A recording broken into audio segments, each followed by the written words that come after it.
என்னன்னா, இன்னைக்கு ஏன் அபார்ட்மெண்ட்ல வாழக்கூடிய அடுக்குமாடி குடியிருப்புல மக்கள் வாழ்றாங்க அப்படின்னு சொன்னா, அவங்களுடைய பாதுகாப்பு தான் மிக முக்கியமான காரணம். ம்ஹ்ம். இல்லன்னா இன்னைக்கு கூட்டு குடும்ப வாழ்க்கையிலிருந்து ஆமா. இன்னைக்கு நம்மலாம் மாறிட்டோம். ஏன் கூட்டு குடும்ப வாழ்க்கையில இருக்கும்போது அந்த குடும்பத்தில அனைவரும் இருப்பாங்க. ஒரு சிலர் மட்டும் வேலைக்கு போவாங்க.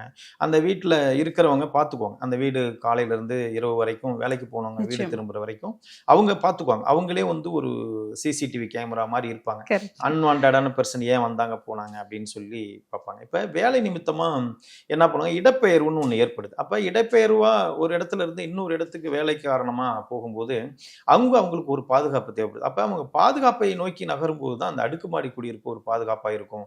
ஏன்னா, அங்க பாதுகாவலர்களுக்காக செக்யூரிட்டி நிறுத்தப்படுறாங்க. அதுக்கு அடுத்தது பார்த்தீங்கன்னா, அவங்க இருக்கக்கூடிய வளாகத்தை பாதுகாக்கிறதுக்கு, அத தன்மையை தெரிஞ்சுக்கிறதுக்காக சிசிடிவி இது முறை பாதுகாப்புலாம் இருக்கு.